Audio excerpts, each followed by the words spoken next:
This video contains line by line explanation of the poem Robert Browning's poem The Patriot with MCQ practices.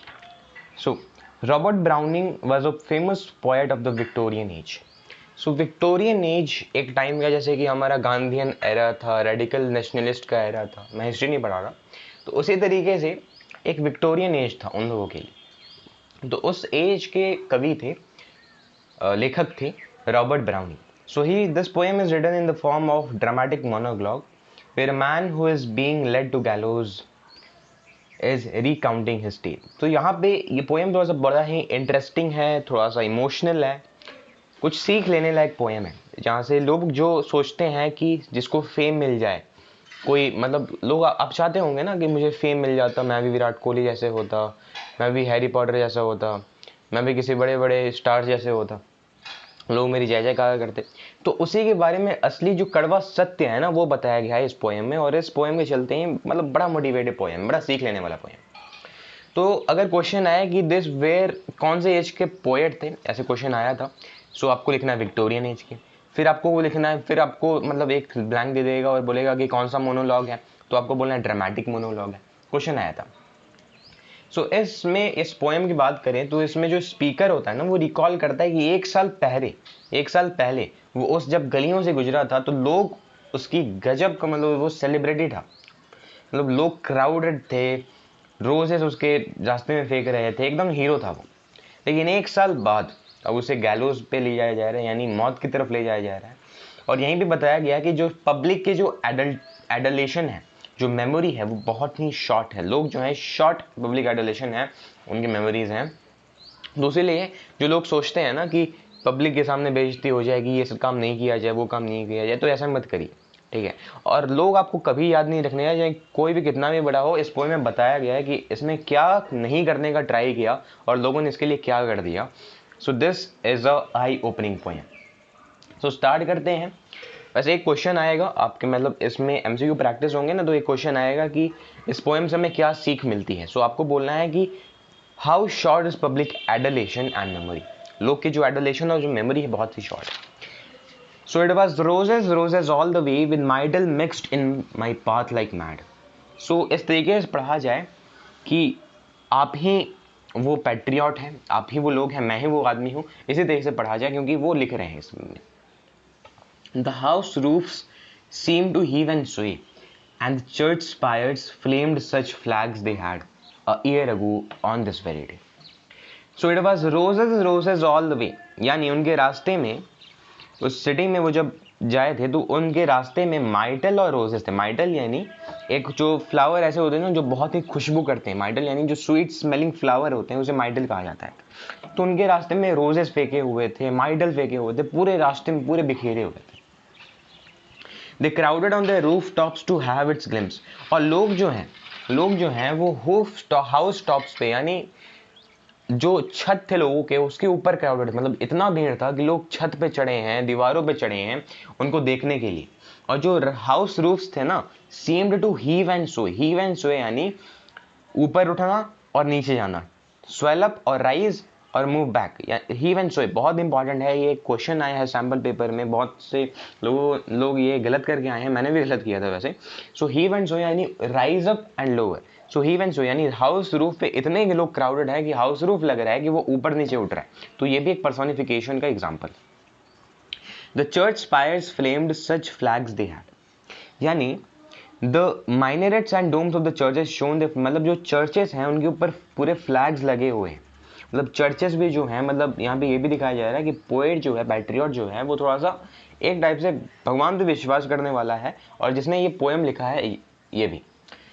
जो churches spires flamed such flags they had a year ago on this very day. अब ये पता चला कि एक साल पहले ये सब चीज़ें हो रही थी, रोजेस बिखेरे हुए थे, माइटल बिखेरे हुए थे, लोग पूरे छत पे चढ़े हुए थे, चर्चेस के ऊपर पूरे कैंडल्स जले हुए थे, फ्लैग्स उन पे लहरा रहे थे।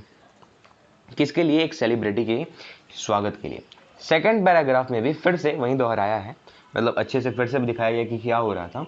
The air broke into a mist with bells, the old walls rocked with crowd and cries. Had I said good folk, mere noise repels, but give me your son from yonder skies, they had answered, and a forward bottles. इसका मतलब ये समझ में आया, the air broke into a mist with bells. अब mist into with bells का मतलब क्या हुआ कि जो हवा था वो फॉग में बदल गया. मिस्ट मतलब होता है फॉग, यानी हवा जो था वो पूरे फॉग में बदल गया, और जो पूरी सराउंडिंग थी, पूरी जो सराउंडिंग है, हवा मतलब हवा थोड़ी, पूरा जो इन्वायरमेंट था वो पूरा फॉगी था, और पूरे बेल्स बजे होते. बेल्स मतलब जो ढोल नगाड़े हमारे बजा देते हैं ना, तो उनमें एक बेल्स बजते हैं, टंग टंग टंग टंग टंग. मान लीजिए कोई सेलिब्रिटी आ गया, पूरे इन्वायरमेंट में फॉग बिखेरा हुआ है, पूरे विक्टोरी सिंबल यहाँ पे दिया है कि टंग टंग टंग टंग टंग टंग, लोग स्वागत कर रहे हैं उसके. तो walls rocked with crowd and cries. तो जो ओल्ड वॉल्स थे, लोग मतलब यहाँ पे मैंने पहले बताया था कि जो वॉल्स है ना, जो दीवारें थे, उसके ऊपर लोग क्राउडेड थे, छतों पे क्राउडेड हैं, तो दीवारों पे इतने लोग क्राउडेड थे कि लग रहा था कि वॉल्स भी जो है ना, ओल्ड वॉल्स हैं, वो अभी टूट के निकल जाएंगी, रॉक्ड है एकदम, पूरे हिल रही हैं. Had I said good folk mere noise repels, यानी अगर मैं कहता गुड फॉक यानी countryman, very important, good folk यानी कंट्रीमैन. ओ भाई साहब, भले ही अभी जो आप मेरी ग्लोरी कर रहे हैं, मुझे जो जिस तरीके से मुझे पूज रहे हैं, भले ही वो टेम्परेरी हो, लेकिन अगर मैं उनसे मांगता कि मुझे सन दे दो, आकाश से मुझे सन दे दो. सन से यहाँ पे ये तात्पर्य है कि उनका सबसे प्रीशियस थिंग, अगर मैं उनसे सबसे प्रीशियस थिंग मानता तो भी वो कहते कि चलो दे दिया, अब क्या चाहिए. एंड आफ्टर व्हाट एल्स, यानी उसे भी दे देंगे और फिर भी कहेंगे कि वाह और क्या चाहिए, मतलब ऐसी चीज थी. Alack, it was I who leaped at sun to give it my loving friends to keep, not man could do have I left undone, and you see my harvest but I reap this very day our year is. अब यहां से एक ही बार में सारा जो mood है poem का, सारा जो मूड है बदल गया. अलैक यानी अलास, अफसोस, सैडनेस का explanation. It was I who leaped at sun. Leap मतलब मैंने बताया था पिछले चैप्टर में ही, आपने अगर I know why the cage birds है तो यानी कूदना, चाहना, ले लेना. सो मैंने ही चाहा कि सूरज ला दूं, यानी इनसे जब मांगा गया था कि इन्होंने अगर मांग दिया होता कि सूरज दे सकते हो, तो भी वो कहते खुशी खुशी कि अब क्या चाहिए, लेकिन मैंने ही चाहा कि इनको सूरज ही ला के दे दो, इनके लिए गिफ्ट ही दे दो. To give my loving friends, यहाँ पे दिखाया गया है कि जो पैट्रियट फिर भी इन्हें लविंग फ्रेंड्स कह रहा है, तो चाहते मतलब यही वो आदमी है, पैट्रियट ने चाहा कि इनके लिए चलो यार सूरज ही ला के दे देता हूँ, मतलब सबसे प्रीशियस थिंग ला के दे देता हूँ, सबसे बढ़िया चीज़ ला के दे देता हूँ. और not man could do have I left undone, इसका मतलब ये हुआ कि मैंने जो किया वो कोई भी नहीं कर सकता था, जो मैंने लाने का प्रयास किया वो कोई नहीं कर सकता था. और देखो मेरा प्रयास का मेरा हार्वेस्ट क्या है, मैं अभी किस स्टेज पे हूँ उस प्रयास के चलते. आज ही के दिन 1 साल बीत चुका है. सो यहाँ पे आप शायद समझ गए. There's nobody on the house tops now, just a palazed view at the window shut. अब कोई भी घर के छतों पर नहीं है. पहले जो house roof seem to heave and sway जो करते थे, अब कोई भी छतों पे नहीं है. बस घर की खिड़कियों के अंदर कुछ जो पैरालाइज जो लोग हैं, जो मतलब अपाहिज जो लोग हैं, वो विंडो के पास बैठे हुए हैं. For the best side is all allow, मतलब देखे हुए हैं देखने के लिए एट द शैम्बल्स गेट. लेकिन बाकी जो लोग हैं वो कहाँ हैं भाई, तो बाकी लोग सबसे बढ़िया साइड पे जो है शैम्बल्स गेट. शैम्बल्स गेट यानी जहाँ पे लोगों को हैंग किया जाता है, जहाँ पे लोगों को मार दिया जाता है, मौत के घाट उतारा जाता है, वहाँ पे सब बैठ के सबसे बढ़िया साइड के लिए बैठे हैं. और better yet by the very scaffolds foot I trow. तो स्कैफोल्ड मतलब हुआ कि डेथ, ठीक है. तो अब मैं मौत की तरफ जा रहा हूँ शैम्बल्स गेट में. I go in the rain and more than needs a rope cuts my both wrists behind. यहाँ पे थोड़ा सा मतलब विजुअल यहाँ पे थोड़ा सा क्रिएट करने को ट्राई किया गया, cinematic drama monologue, dramatic monologue मैंने कहा था. आई गो इन द रेन, अब मैं जा रहा हूँ, बारिश हो रही है मौत के घाट. A rope cuts both my wrist behind, मेरे हाथ पीछे से बंधे हुए हैं और मेरी जो कलाई है इतने टाइट लोगों ने बांध दिया है, जो सैनिक इतने टाइट मेरे हाथों को उन्होंने बांधा है कि अब उससे खून बह रहा है. बहुत दर्द कर रहा है। And I think by feel my four head bloods, मुझे लग रहा है, मेरे तो हाथ बंधे हुए हैं, मुझे लग रहा है कि मेरा जो फोर हेड है, जो मेरा सामने का हिस्सा है सर का, वहाँ से खून बह रहा है। कैसे बह रहा है?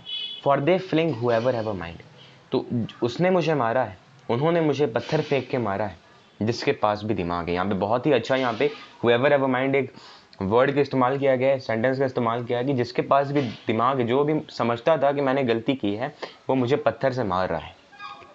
Stones at me for my years mistake, और मुझसे कोई गलती हुई है, मैंने 1 साल पहले कुछ गलती किया, गलती से गलती किया, इट वॉज नॉट, मतलब मेरा कोई पर्टिकुलर कुछ एजेंडा नहीं था कि मैं उसे करूं, बट एक गलती के चलते मुझे लोग मार रहे हैं। दस आई एंटर्ड एंड दस आई गो, इसी तरीके से मैं आया और ऐसे ही जा रहा हूँ। In triumphs people have drop down dead, खुशी में लोग मेरे लिए मर रहे थे, लेकिन फिर भी लोग ने मुझे सही सीख सिखा दिया, मुझे मेरी गलती की सजा सिखा दी। Me god might question what does the ode me, अब गॉड अगर क्वेश्चन करेंगे कि मेरी क्या गलती थी, तो मैं कहूँगा कि अब मैं भगवान के पास ज़्यादा सेफ हूँ। सो यहाँ पे थोड़ा सा ऑप्टिमिस्टिक व्यू दिखाया गया है कि पैट्रियट जो हैं वो गॉड में विश्वास रखते हैं, तो जब उन्हें अब मारने के लिए ले जाया जा रहा है, तो बता रहे हैं कि देखिए लोगों ने तो मैंने जो गलती किया उसकी मेरे को सज़ा मिल गई, लेकिन अब मैं भगवान के पास ज़्यादा सेफ हूँ। सो ये पूरा पोएम था, रॉबर्ट ब्राउनिंग ने लिखा है। आ जाते हैं अब कुछ क्वेश्चन एंड आंसर्स पर। ओके, तो देखिए सबसे पहला हमारा क्वेश्चन है, it was roses all the way with mitral mix in path like mad, with metal mixed in path like mad, the house roof seemed to heave and sway, the church's fires flamed, such flags they had a year ago on this very day. So it was roses all the way. कौन सा figure of speech है? तो हम बोलेंगे alliteration. अब कभी कभी लोगों को ये फिगर ऑफ स्पीच का मतलब नहीं पता होता, तो देखिए कुछ ही मेन है, 4 या 5। तो सीमाइल का मतलब होता है कि अगर आप किसी चीज़ को कंपेयर कर रहे हैं, ठीक है, कि जैसे कि I am like sun, I am like flower, moon is like beautiful, तो इसका मतलब क्या हो कि सिमाइल, हम किसी चीज को कंपेयर कर रहे हैं। और मेटाफोर का मतलब क्या हुआ? मेटाफोर का मतलब डायरेक्टली हम क्या ही दे रहे हैं, जैसे कि my teacher is an angel, मेरे जो टीचर हैं वो एक एंजल है, ठीक है, मेरा कुत्ता शेर है, ठीक, इसका मतलब मेटाफोर हुआ।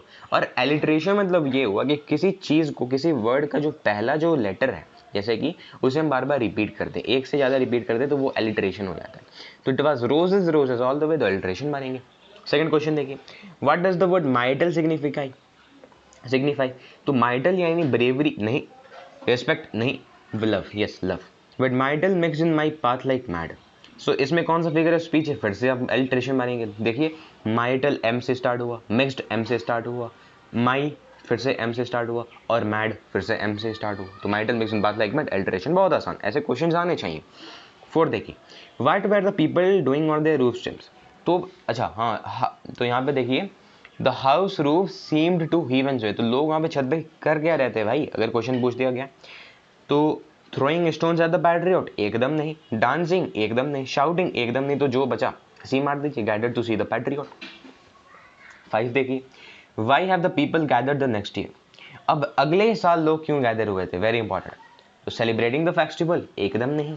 वेलकमिंग द पैट्रियट, एकदम नहीं। अवॉइडिंग द पैट्रियट, एकदम नहीं। ये मार दीजिए जो बचा। एग्जीक्यूटिंग पैट्रियट को खेदने के लिए।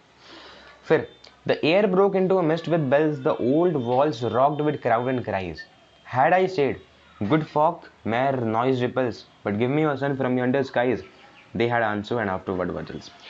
अब आई गेस आपको ये पैराग्राफ समझ में आ गया होगा।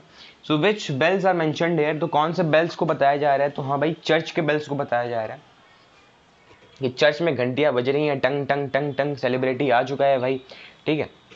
फिर second question, the line the old walls rocked with crowd and cries is an indication, so यहाँ पे क्या इंडिकेशन है? Over crowded cities in Victorian England, people's enthusiasm to welcome their hero, summary, क्योंकि poverty यहाँ पे कुछ ऐसा question नहीं लिखा है कि पीपल का एंथुसियाज्म, लोग जो जिस तरीके से हीरो को वेलकम करना चाहते हैं। Good folks refers to, very important, countryman, मैंने पहले बताया था कि गुड फॉक्स से क्वेश्चन पूछा था ना यहाँ से कि had I said good fox mayor noise ripples, तो डायरेक्टली आपको बोलना है कंट्रीमैन से अगर मैं पूछता कि भाई मुझे क्या ला के दे सकते हो, तो वो सूरज भी अपना ला के दे सकते थे, यानी बहुत प्रीशियस थे। फिर what does the patriot want from the people, patriot क्या चाहता था, तो पैट्रियट यंडर स्काइज चाहता था। फिर व्हाट इज राइमिंग, ये तो गलत क्वेश्चन है। फिर क्वेश्चन 3 पे आ जाइए, alack it was who I lived at the sun, पहला क्वेश्चन, अलैक का मतलब क्या हुआ, एलास। फिर what is the meaning of the word leaped, तो लीप्ड का मतलब क्या हुआ कि try to attain a goal यानी जंप्ड, ऑप्शन ए हमारी। फिर क्वेश्चन 3 देखिए, what does the sun signify, sun यानी क्या हुआ कि power and dominance, yes sun यानी power and dominance, gift from people, yes gift from people, option D हमारी। गिफ्ट फ्रॉम पीपल कैसे कि मैंने सन को एज अ गिफ्ट लोगों के लिए एज अ गिफ्ट मान लिया कि चलो इसे दे ही दो, लेकिन लोग तो ठहरे, छोड़े, क्या कह सकते। सो ये तो समझ में आ गया ना कि ये फेम में तो कुछ रखा नहीं है, असली जहाँ दिल लग रहा है वहीं करो, सोशल वर्क में दिल लग रहा है तो वहाँ पे कोई फेम है नहीं। फिर who was called as my loving friend, तो माई लविंग फ्रेंड कौन है, तो कंट्रीमैन है। फिर इसमें कौन सा लिटरेरी डिवाइस है, you see my harvest what I reap, so यहाँ पे एलिट्रेशन तो होगा नहीं। तो आप देखिए मैं किस हालत में हूँ, सो यहाँ पे मेटाफोर दिखाया जा रहा है, तो मैं किस हालत में हूँ कंपैरिजन हो रहा है, ओके। फिर name the poet of the poem patriot, तो पैट्रियट के पोएट कौन है भाई, तो रॉबर्ट ब्राउनिंग। तो ये पोएम क्या है, दिस पोएम इज अ, सो आपको मानना है ड्रामेटिक मोनोलॉग, क्योंकि मैंने पहले ही बताया था। सो इसी टाइप के क्वेश्चंस आएंगे, ज़्यादा कुछ हेर फेर नहीं होगा, जैसे कि इर्द गिर्द घूमेगा। We have completed this chapter, thanks a lot, जय हिंद जय भारत।